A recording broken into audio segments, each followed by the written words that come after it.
Ireland is a very small island, which has, in a way, a problem, because the Irish people have forgotten their own language, mostly. Much better if I set up my own strategy consulting business and work for lots of companies, in lots of languages, in lots of countries and industries.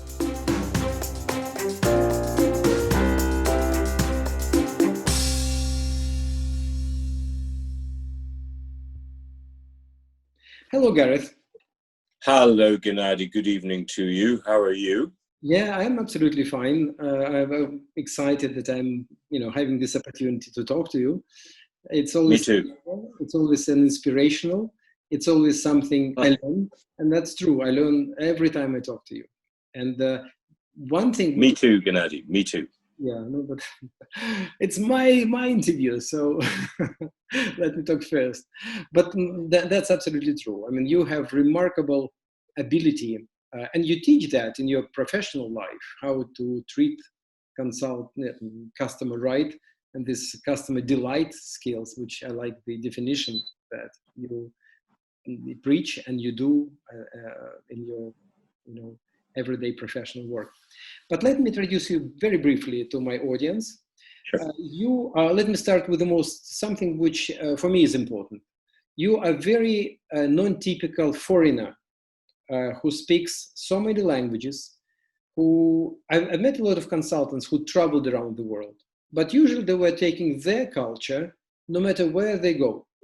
I mean, I saw Brits working in the Middle East, and I worked myself extensively in Syria and Lebanon and Jordan, and etc. In your case, you give me a feeling of being almost native when we talk about post-Soviet Union countries or Soviet bloc countries, and Russia in particular. Your command of language and use of неnorмативная лексика, the knowledge of the words which normally people, only with a deep understanding of the language use, let's put it that way, yes, is impressive. Knowledge of the culture. And it's not just abstract knowledge, it's something which you use in your professional life, and you don't use it because you want to be to get the business, as some people do. They learn a couple of phrases and bingo, I mean, I'm supposed to be loved because I know how to pronounce mañana. But in your case, you do it because you love the culture, and you truly go deep into the culture, and you know the literature, and you know about 10 languages you speak. And you're really and you're extraordinary in a lot of other ways. I don't want to mention your red socks and your funny dresses, non-conventional behavior sometimes in the way of you dress but everything is really for the purpose, because that's the way you are. I mean, you don't want to impress anybody, it's just the way you are, and you feel that life should be bright, funny, exciting. That's my humble perception of you. Well, thank you very much, Gennady. Yes, I grew up in a small house in Dublin, in Ireland, and my father spoke 27 or 28 languages.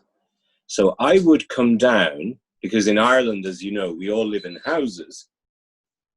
Usually it's a two-level house. And I would be working in my bedroom doing my homework, and I would come down for dinner, and my father has people at the table who I've never met before, speaking in Greek, speaking in Chinese, speaking in Arabic, speaking in Russian, speaking in French, in German, in Italian, in Spanish, in Portuguese, in Brazilian Portuguese. Mm-hmm. Maybe not very well.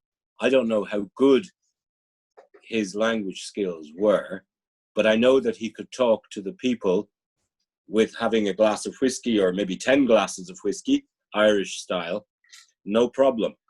So Ireland is a very small island, which has, in a way, a problem, because the Irish people have forgotten their own language, mostly Irish, and everybody speaks English, which means that Ireland is a small country, but sometimes it thinks like a big country. And that's a problem, because if you are a little fly, flying around, but you move with the speed of an elephant, then you will not live a long time, because the natural advantage of the fly is to be shustri, is to be, he's small, but he's fast, and he has the 360-degree eyes. In Ireland, because we adopted the Anglo-American culture in many ways, we have a problem that we only think in English. We only think, you know, you sit down, and I do sit down with very senior people in Ireland, and I say, well, what impresses you in the world?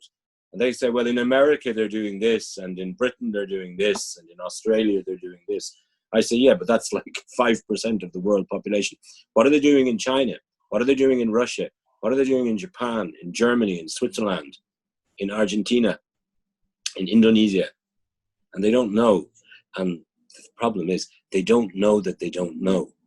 They don't understand that they don't understand. So it's a problem. But anyway, it's a problem in Ireland, and it's still a problem. Even though Ireland is a very wealthy country, it's been very successful. It could be much more successful.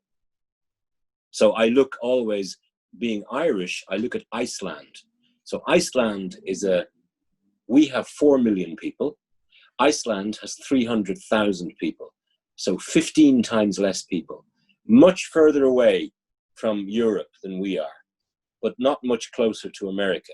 It's right at the top. But you arrive in Reykjavik, and compared to Dublin, it is 10, maybe 15, maybe 20, maybe 50 years ahead.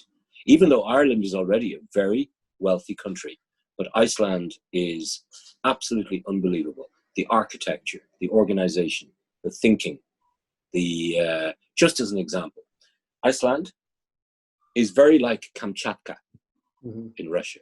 So Kamchatka has the volcanoes, Kamchatka has the tourism, the fishing, right? But far away. Everything's expensive in Kamchatka because there's no road. They have to fly it in or bring it in by boat. So a liter of milk in the supermarket in Petropavlovsk will cost you about 200 rubles, which is about $3 for just a liter of milk, which is a lot, right? Iceland has all the same problems. But what the Icelanders did, they saw in the 1970s, the information revolution is coming. So when the Americans started to build the fiber optic cables across the Atlantic between America and Europe, these fiber optic cables would carry billions of telephone calls and data sessions simultaneously. The Icelanders said, stop, make the cable go through Iceland and then to Europe, and we will pay. So they paid to have the fiber optic cables to Iceland and then to Europe. And they built a huge business with data centers, which use the geothermal power for cooling, and they power the world's internet from Iceland. They especially adopted laws which give complete data privacy and security so that the Microsoft, the Google, all these people would feel safe coming to Iceland to build their global data infrastructure. Whereas we Irish, we're not thinking at this very strategic level because the Icelanders speak Icelandic, which even other Scandinavian people don't understand it. It's a very old language. So they look at all the languages and all the cultures like a fly. So Iceland is a fly that flies fast. And Ireland, unfortunately, is still a fly that is a bit, it's done well. So growing up in that house with 27 languages, I learned from an early age that the world is a very big place and a very rich place, and that Ireland is just a little speck, right? But most Irish people don't think that way. They think Ireland is the center of the world. I learned early that the world is a much bigger place than Ireland. So I wanted to leave as soon as possible to see and experience that world. And that's really how I got to where I am. And also why I have created my latest company, but we will come back to that later because it's all to do with languages. The reason I created my company is about languages in the end, not about making money, but we come to that later. But that's really a little bit about me. And my father always said, because I said, well, which language is the best one?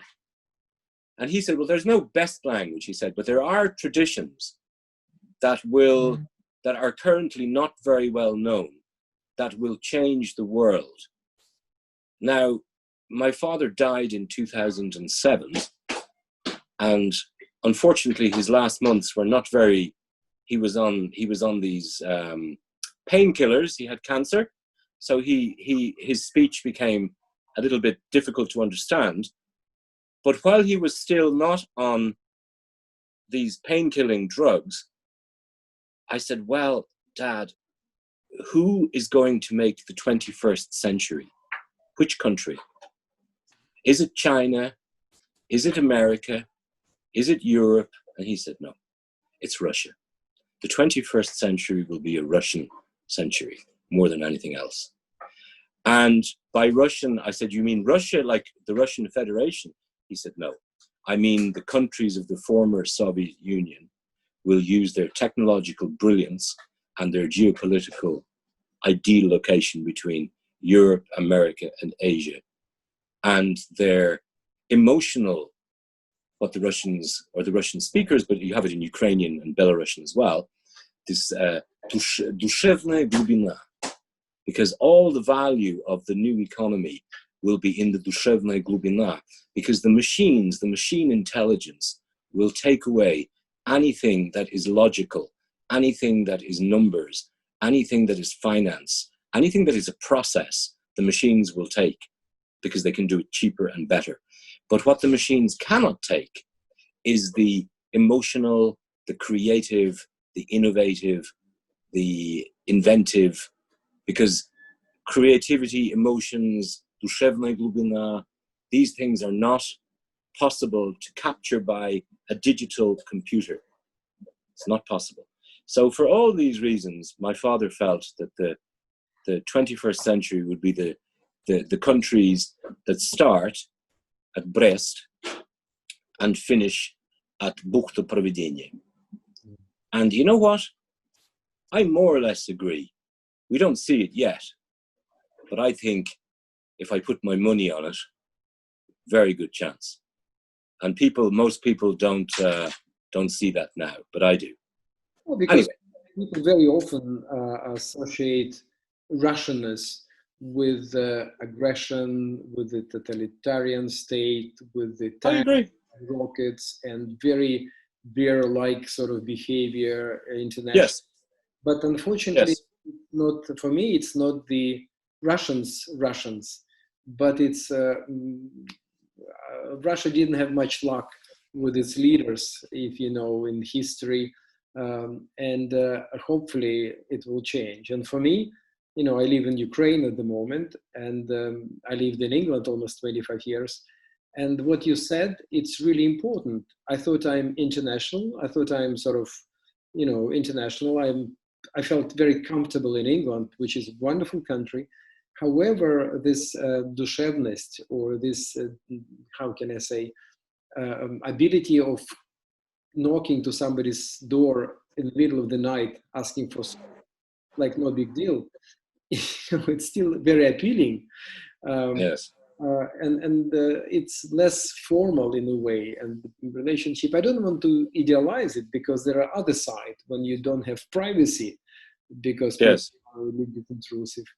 But at the same time, there is something in the air, as they say, which is really appealing to me. As you know, my culture is a Russian culture, and my heart bleeds when I hear that all the Russians are bastards, etc., which is not true. I mean, there are Russians, and there are Ukrainians and Ukrainians. And from here, obviously, it looks really, really sad. Let's put it that way. The way the country is developing, but I don't want to talk about that, because you are in Moscow at the moment. But the thinking, the level of thinking is really spectacular. Let me give you an example, because concrete examples work better. During the Second World War, or the Great Patriotic War, Stalin became convinced, nobody knows why, that extraterrestrial beings were visiting the Earth. It is understood that he got reports from his planes were being tracked by devices that were traveling at thousands and thousands of kilometers an hour. and could not be intercepted. So he gave the instruction, a prikaz, to the Akademia Nauk, to the Russian Academy, or the Soviet, would have been Academy of Sciences. My understanding of that prikaz, that decree, that instruction, was find out what these things are, understand their technologies as much as possible, and tell me what we need to change in our technologies to learn from them. And at that time, I mean, this is only 6 or 7 years after the purges of the 1930s. As you can imagine, most of the academicians did not feel comfortable taking this challenge because they were afraid of failure, which at that stage, failure could mean a one-way visit to the Lubyanka. So nobody took up the challenge. And when Stalin died in 1953, and Khrushchev came, and a slightly less threatening atmosphere in the Soviet Union came.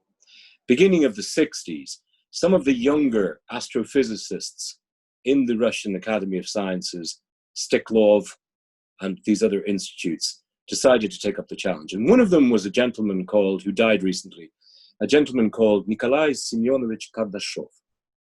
And Nikolai Semyonovich Kardashov decided that we need to have a way of measuring the degree of advancement of any extraterrestrial civilization. And he decided that the best way to classify any civilization was the amount of energy that it produces and consumes, because energy equals information equals energy. So he felt it was a very good measure of the degree of sophistication, even if the civilization is 1 billion, 2, 3, 4, 5 billion, 1 trillion years ahead of us. Energy would still be a basic unit of measurement of effectiveness and progress and propagation, right? So he did that. And he classified the civilizations Kardashov 1, Kardashov 2, Kardashov 3. Kardashov 1 is a civilization, a planetary civilization, where the civilization can use all of the energy resources in the planet. That, for example, means that the planet would have fusion energy, so would be able to generate energy like the sun generates energy, which we can do on Earth today, but we cannot. It takes more energy to power that tokamak, as it's called, that fusion reactor, than the energy it generates. But humanity is working on it. And the tokamak is also, by the way, a Soviet. Toradalne kameras magnitnymi katushkami. The fusion reactor is a Soviet idea and construction. Separate point. So we are a Kardashov civilization today in 2020 of about 0.6. So we are a long way from being even 1. A Kardashov 2 civilization is one which uses the energy of the entire solar system. So the sun and or the suns and all of the planets. Kardashov 3 is one that does it at galactic level. Now, his writings were submitted, nothing happened with them because people didn't know how to use them. But now, Yuri Milner, who is the Facebook early investor, Russian Jewish multi-billionaire, he gave about $150 million to search for extraterrestrial civilizations. And the way that they're searching for those extraterrestrial civilizations now is using the Kardashov scale. So specifically, they're looking for Kardashov 2 civilizations, which are solar system wide.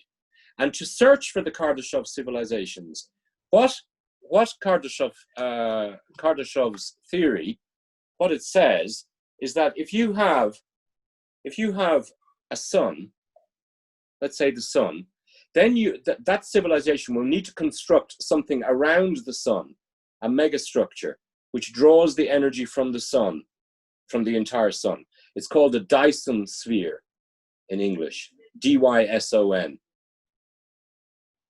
Yuri Milner and his team are looking for stars with megastructures like this around the stars because of the work done by Nikolai Semyonovich Kardashov.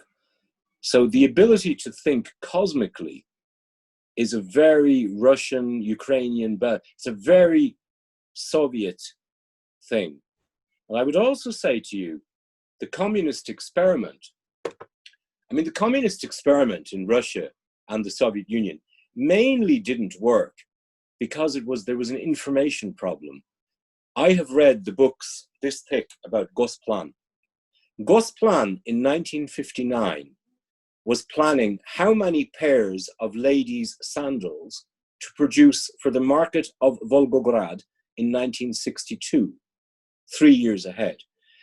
They had no information to do that, to understand every consumer, female consumer in Volgograd 3 years from now, the styles, the materials, the prices, no way. But now you have that information infrastructure. It's called Amazon.com. Specifically, it's called Amazon Web Services. And more specifically, it's called the Amazon Flywheel, which is a massive of data, which is completely personalizable and predictable. And as a result of that, I have a friend in London, a guy called Aaron Bastani, and he has published a very interesting book called Fully Automated Luxury Communism, FALC. And he believes that's the way the world is going. And you know what, Gennady? I agree with him.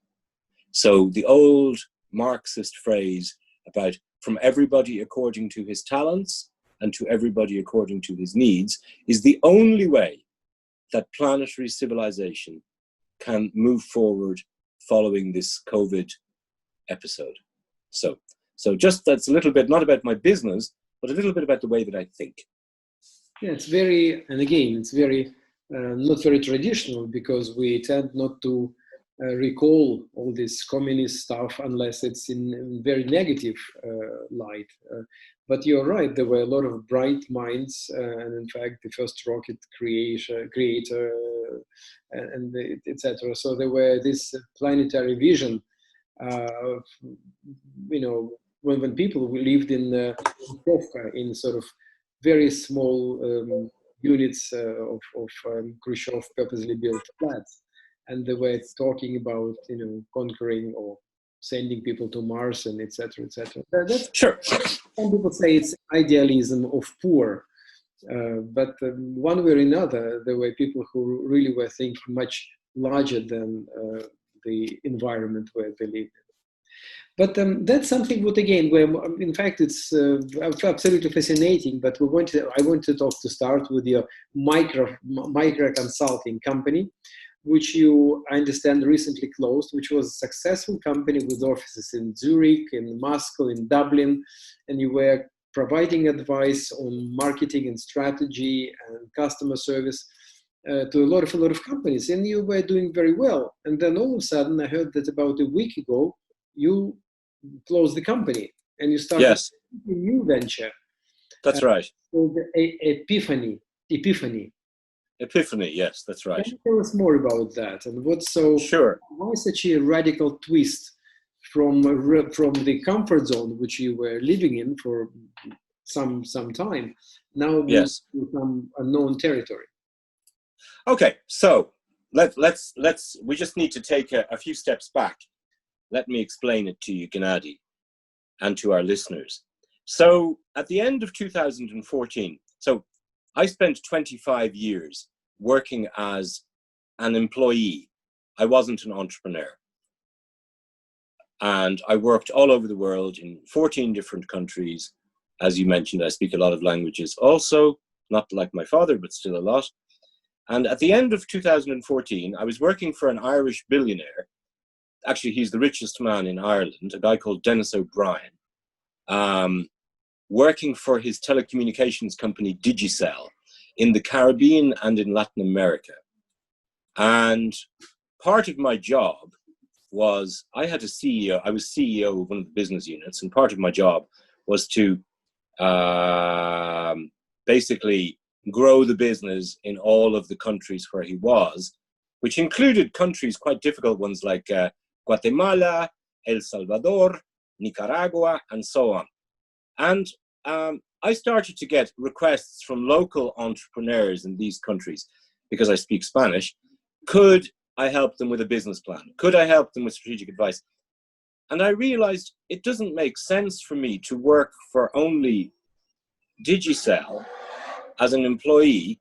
Much better if I set up my own strategy consulting business and work for lots of companies in lots of languages, in lots of countries and industries. And that's what I did. So January 2015, I set up macroscope as opposed to macroscope consulting. And we were very successful for 5 years. We worked in 22 different countries. We covered 40 different industries. I did strategies for companies, everything from hospitals to television stations to chocolate manufacturers, insurance companies, banks, and so on. Great. And then the COVID came, the coronavirus. And I'm sitting at home in Ireland and thinking, it's quiet now, because normally my life is crazy. I was one of the top 100 frequent flying passengers in Aeroflot, not last year, the year before last. I was one of the 100 most frequent flyers anywhere. So, which was also crazy. So now the coronavirus, maybe I should create a new business. And I thought about it, and I realized an important thing. And what I realized was that for the last 5 years, I have been doing strategies for companies. But those strategies could be much more effective if the strategies were answers to the right questions. Because I go to a company and I say, what are your objectives? And he says, we want to capture the Norwegian market with this level of profit by 2022. Okay, so I have my these, my techniczne zadanie, my objective, and I design a strategy for that. But then sitting with the coronavirus tranquility, quietness, I realized that entering the Norwegian market is probably not the right objective. Why is he entering the Norwegian market and not the Nigerian market or the American market? Why is he entering the market to earn money when he should be entering the market to create something totally new, which actually makes a lot more money? So I decided I need to reinvent my company, not just to do strategy, but to actually do the objectives, the mission, the vision. Because most companies today are looking or finding the right answers for the wrong questions. Example, in Russia, you have, for example, the digital banks like Tinkoff, but he's not the only one, right? You have these digital banks in Russia, in the UK, right, everywhere. And of course, the digital bank is nice because it's 1 or 2 or 3 clicks. You make your payments, you make your deposits, and so on.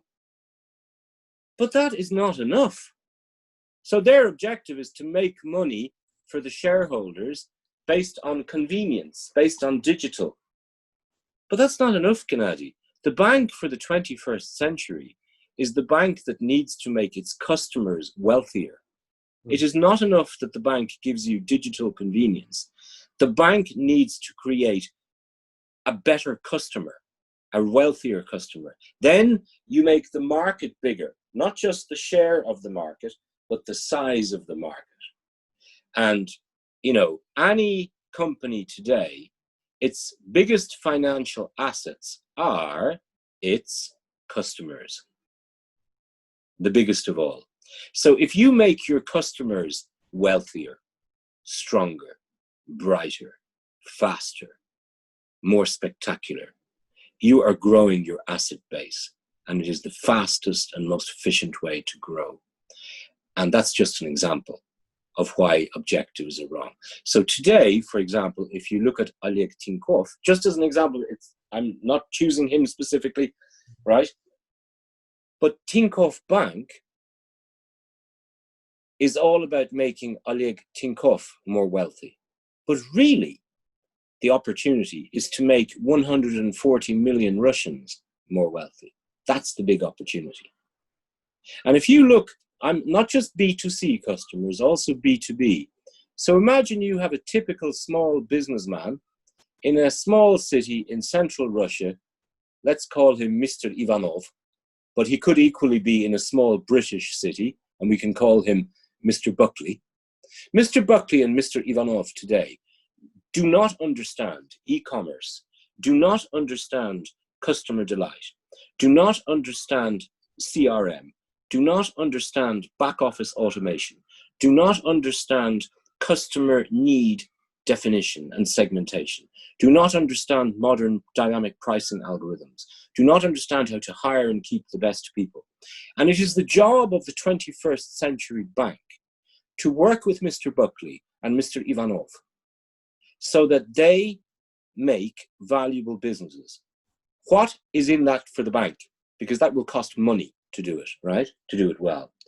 The bank, when it gives a credit, a loan to Mr. Ivanov and Mr. Buckley, if Mr. Ivanov and Mr. Buckley are trained with the help of the bank, the probability that Mr. Buckley and Mr. Ivanov will return the loans to the bank goes up dramatically. So the risk management of the bank improves beyond belief. But that's not the most important thing. The most important thing is that Mr. Buckley and Mr. Ivanov will grow a successful business, and then they will come back for more money. And then they need pension schemes for their workers. They need insurance. They need all kinds of things, and the bank can supply them.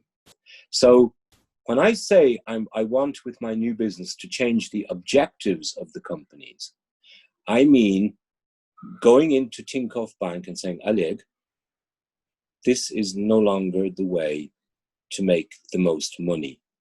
The way to make the most money is to make the market bigger at macro level, which means at micro level, we need to make the customer, each customer, Mr. Buckley, Mr. Ivanov, Mr. Gorbachev, Mr. whoever, we need to make them stronger, faster, wealthier, better, everything.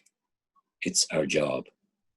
And that is my mission. It is not my vision. My vision is something else. I'll talk about that later. But it is my mission. The mission of this company that I have created is to generate an explosion of unprecedented wealth creation for customers, for businessmen, for investors, for employees, and for partners. That is my new mission. And that's why I created this company, because with the old company, I'm only looking at the strategy, but I'm not looking at the objectives and the vision and the mission. And that really is where the money is. Because again, with technology, all of the functional stuff, like this digital stuff, that will all become for free, right? Like, not for free, but very cheap, like electricity. All the artificial intelligence will be like taking water from a tap or electricity from a plug.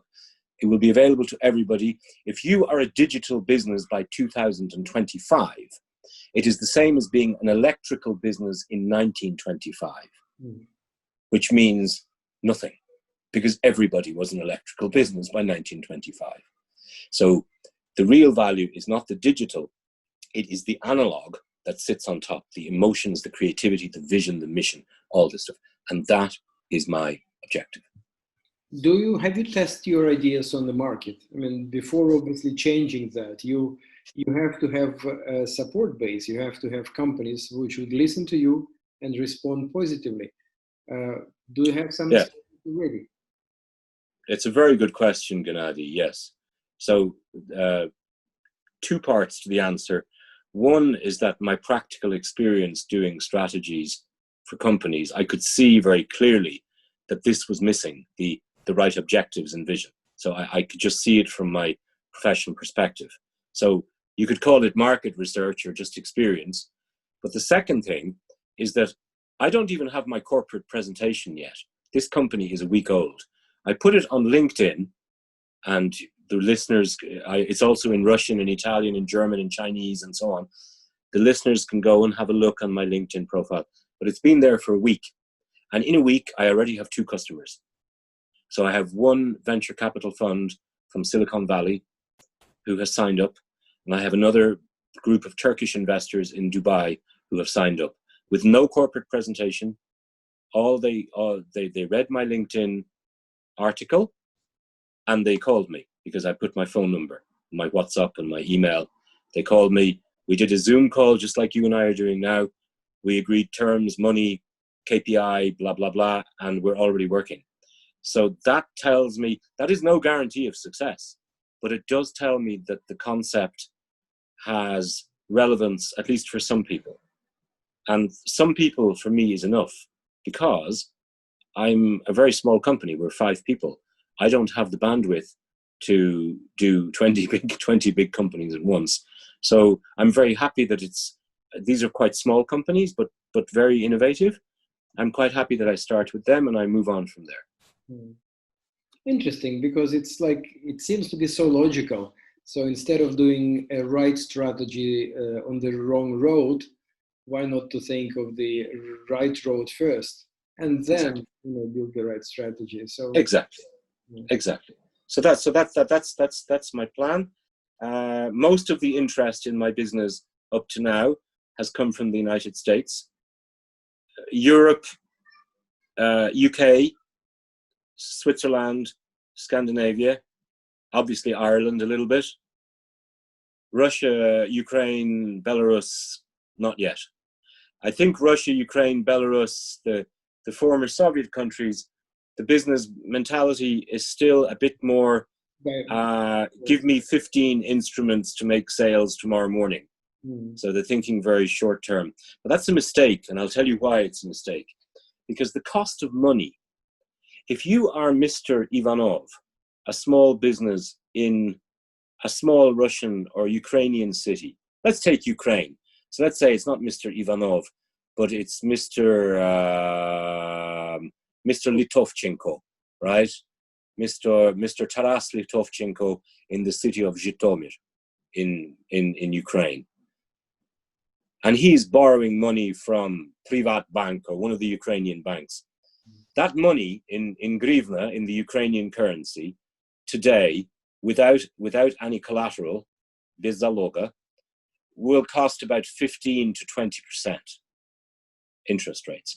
So if you take that 15, 20% interest rate and you extrapolate, so you do the math, very simple maths, you take 15, 20%, you extrapolate with snarastaющим итогом, so with compound interest, you will get to 100% in about 5-6 years.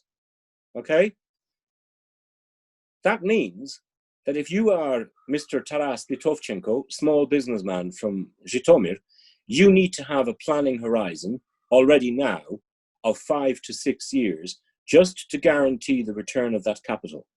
That's without any profit.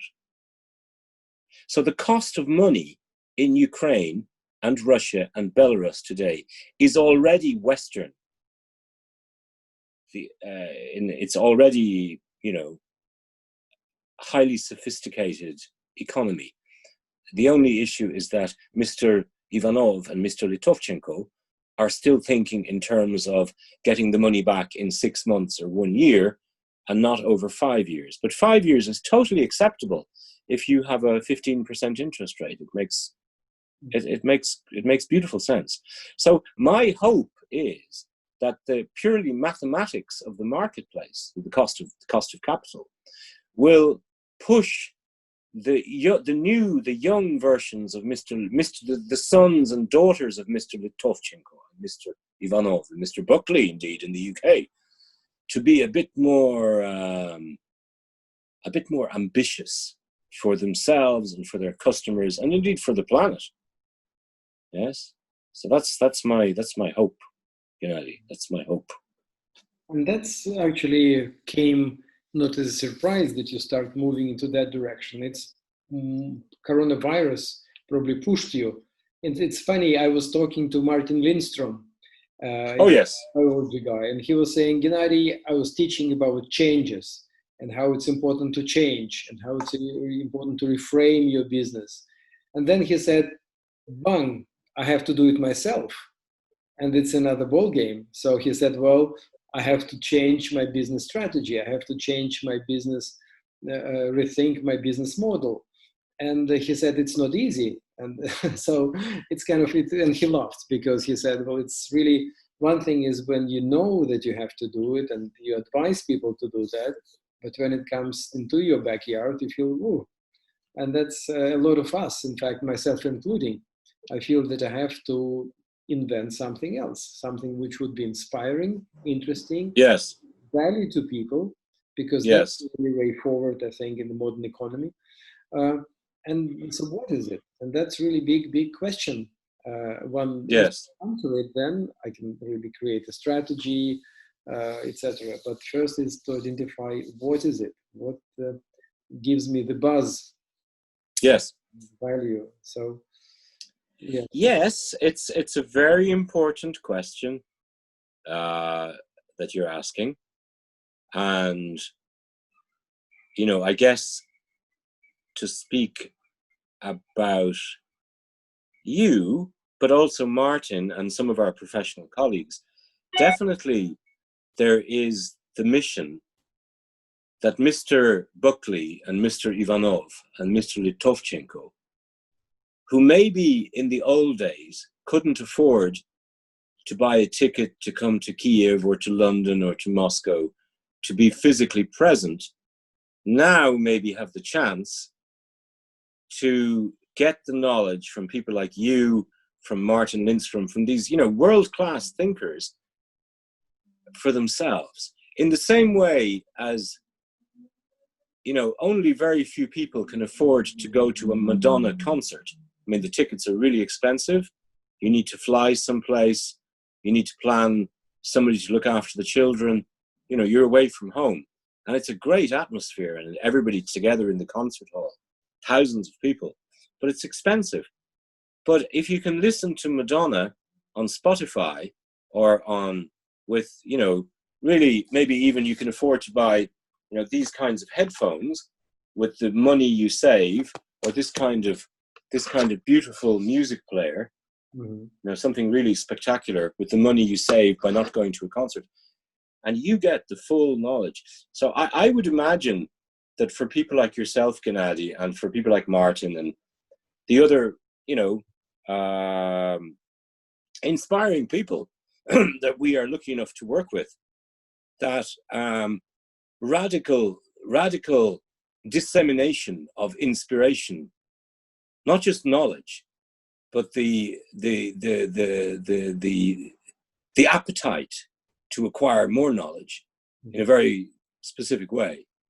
I think if that can be disseminated globally in many languages, in many different types of digital media, I think that the era of globally inspiring thinkers is actually only beginning.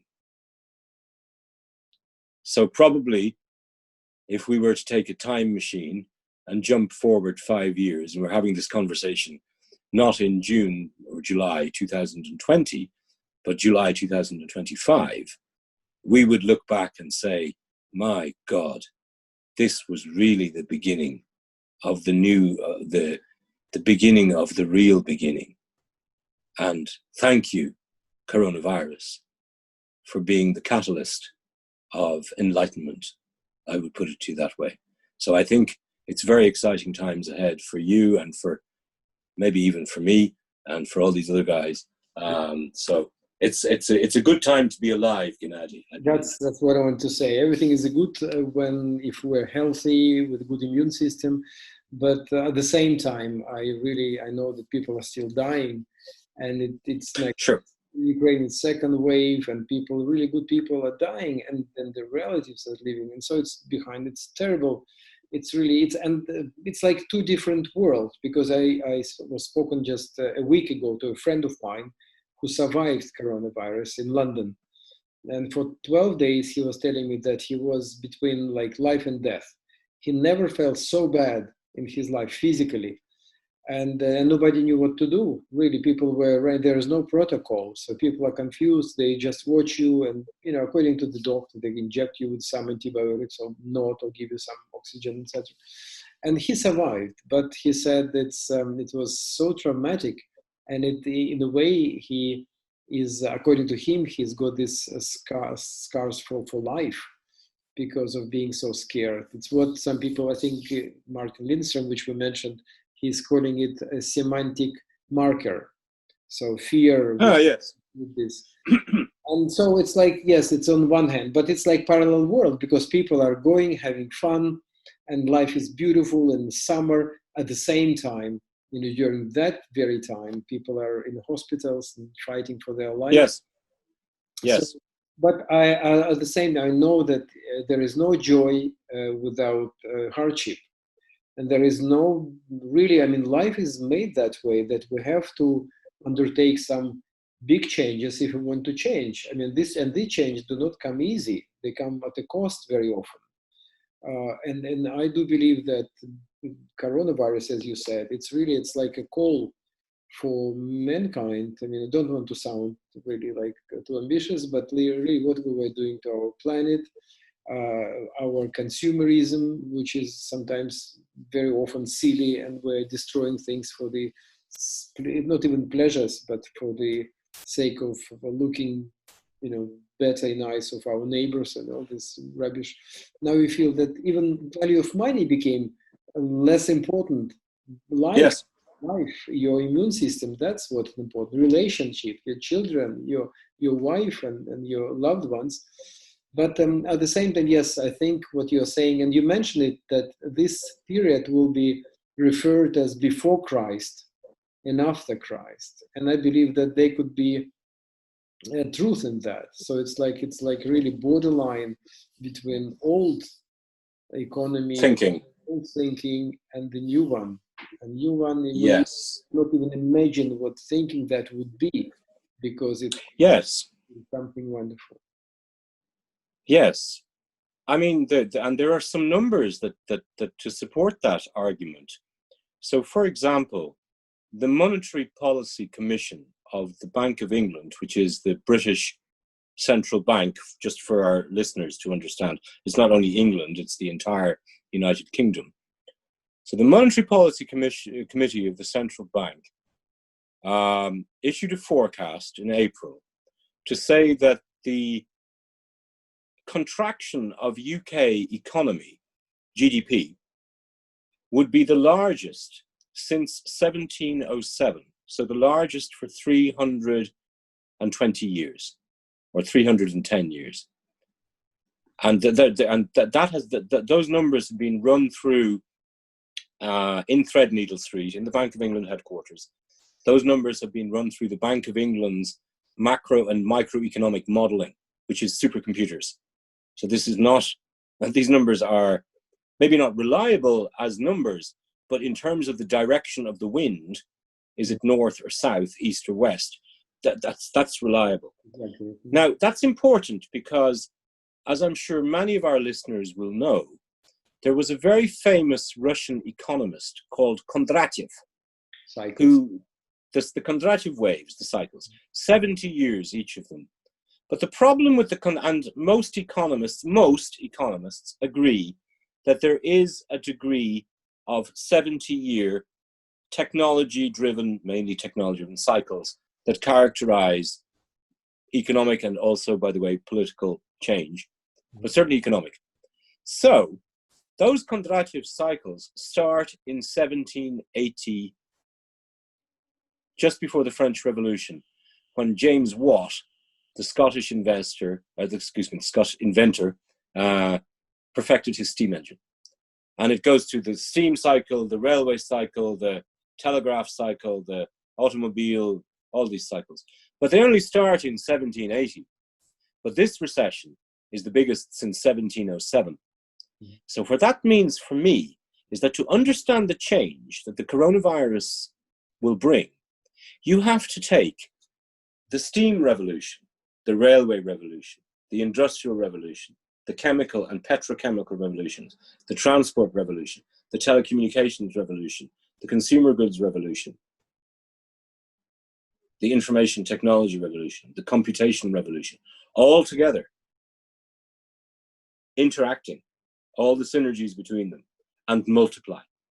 And that gives you an idea of the kind of change that is now coming.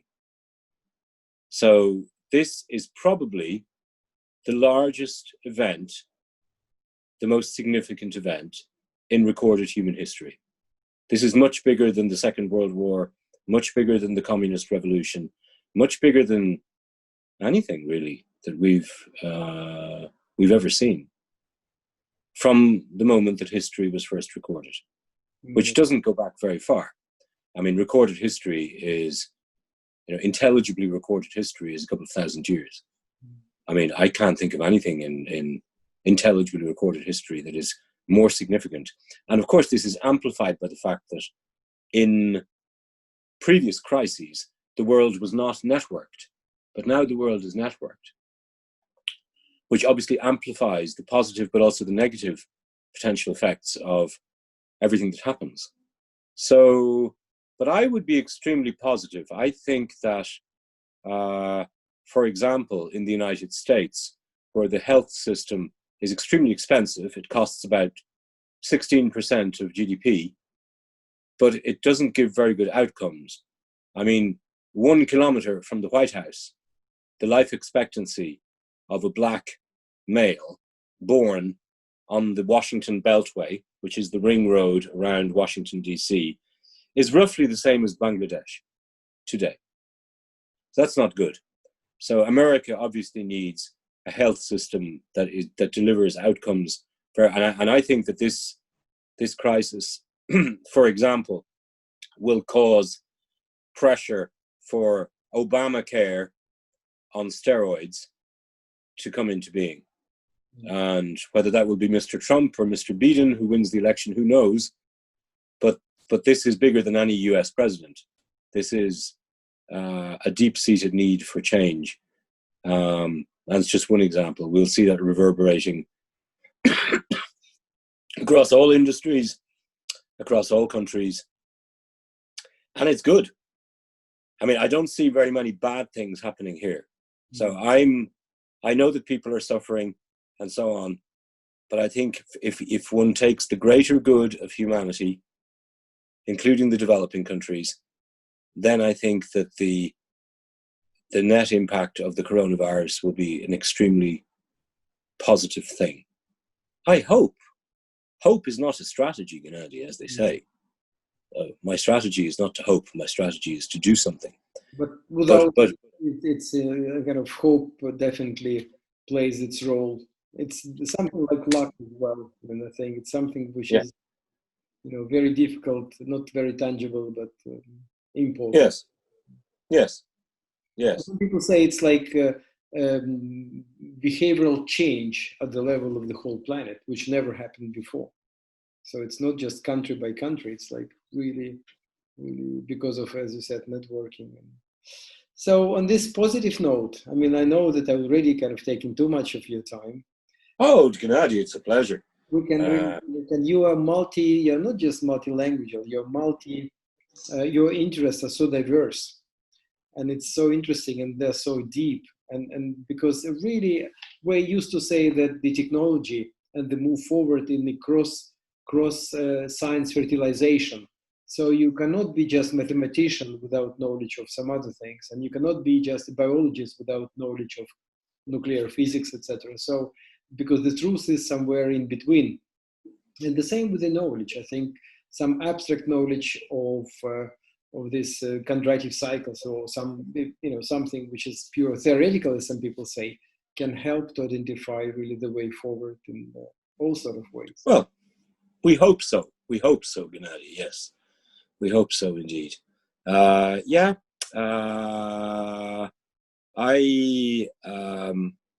I certainly believe that the best days of humanity are still ahead of us. Right. Not that often I hear that positive statement. And I want, because I'm kind of optimistic by nature, I do believe that you're right. And if you don't mind, if you have your diary, not your Google Calendar, but let's book another interview on 2025, the same time. Fine. And we compare notes, Gennady, as we say. We see if we were right or wrong. Yes, we'll do that with pleasure. But I hope I will see you and talk to you much earlier than that. So it's like, yes. Let's make it forward. But we will be in. But we will make the 2025 date just to compare notes and see how far out we were with our thinking, or accurate or not accurate. Yep. But I'm serious. Let's do that. And I hope We'll do it, Gennady. We will do it. We will do it. Okay. Thank you very much, Gareth. Pleasure as always. Okay. And pleasure talking to you. Thank you, Gennady. Yes. So good night, everybody. With the new venture, I'm sure you'll have plenty of clients and you make your world a better place with your work. Well, I don't know if it will succeed, but I will certainly try. Thank you very much. Okay. Thank you. Take care. Ciao. Bye.